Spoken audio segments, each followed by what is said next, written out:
Okay, so now I just wanted to share a quick ninja trick with you. And this one's, I don't think anyone out there is doing this. It's actually sort of hard to tell if they're doing it, but I've watched, I haven't seen anyone doing this. And basically it's like, this happens, this is a list management, a way you can manage your list. And if you, so let's just say this is your email sequence. And this is where someone joins your list.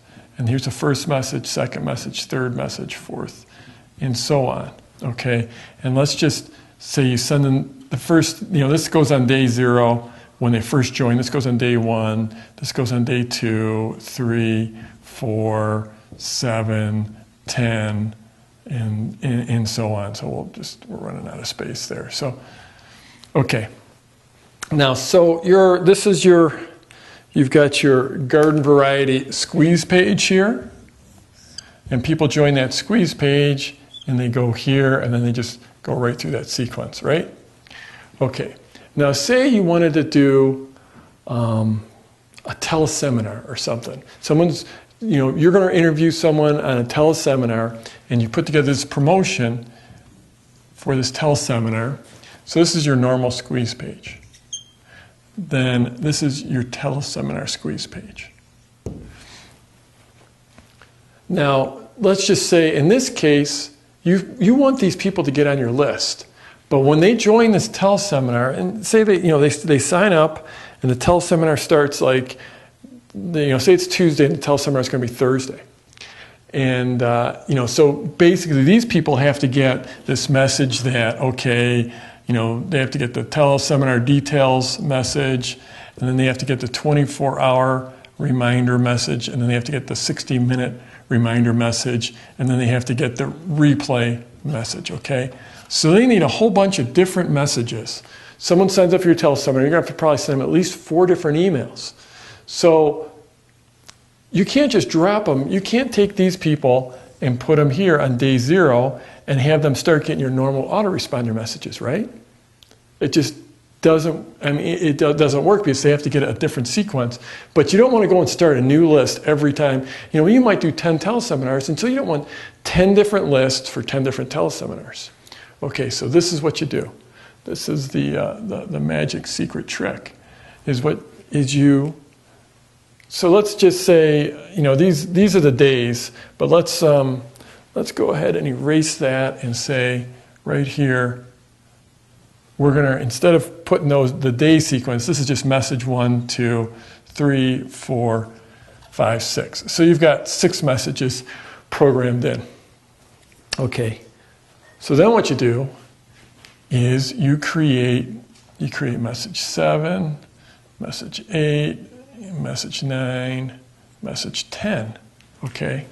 Now each one of these messages have a delay. Like this one, you say, send this out 1 day after this message. And this one you say, send this out 1 day later. And this one you say, send out 1 day later. And this one you say, send out 2 days later. And this one you say, send out 3 days later. And this one you say, send out 4 days later. Does that make sense? So like people, when they join, they get message 1.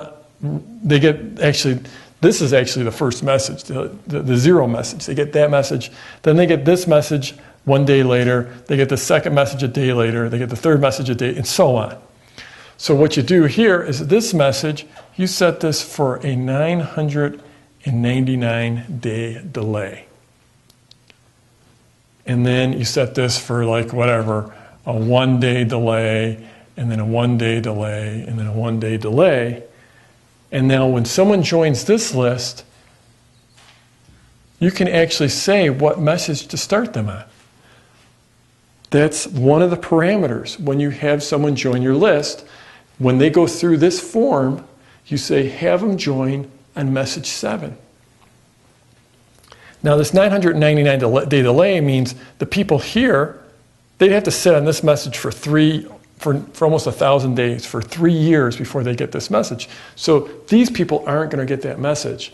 But these people, you're starting on message 7. And then the next day, they're going to get this message, and the next day, they're going to get this message, and the next day, they're going to get that message. So basically what you did was, this is sort of a ninja way to add people into a different segment of the list. And if you wanted, you could build out you could build out 50 messages here. And you could, it's almost like you're running two different lists, two different autoresponders. And it's very, very cool. Now after, let's say you go through this and, then, they get this 24-hour message, they get the 60-minute message, and they get the replay message. You send them all these messages, and now it's a week or 2 weeks after the teleseminar, and you've got all these people sitting out here on message 10. Then you just get a hold of Profile of Support and you say, hey, could we take everyone that's on message 10 and now put them back here on message 1? And they'll do that for you. This isn't something you can do automatically in your control panel, but you can ask support and you can have them move them back over here to message 1.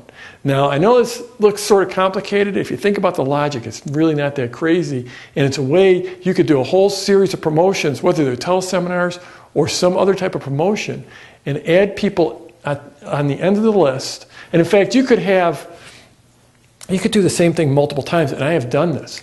Say you're going to run another teleseminar, you could say message 11 is a 999-day delay, and 12 is a 1-day delay, and 13 is a 1-day delay. So now you've got another teleseminar squeeze page, and now that's driving people here and here and here. Okay, and you could have multiple. You definitely want to keep track of what you're doing, but you can always then call Aweber and have them take these people and put them here. So it's a way of adding people onto your list and giving them a special sequence. It could be just a special welcoming sequence, whatever the sequence you want. You can broadcast to these people, or you can have sequences going out to them. And it's very, very effective, but you're still putting them on the same list, and you don't have to create like a bazillion different lists. So I just wanted to, I've actually never shared that one publicly before. It's something I figured out on my own. I don't think anyone's doing it. Certainly not seen anyone teaching it. It's a very, very cool way to use Profile.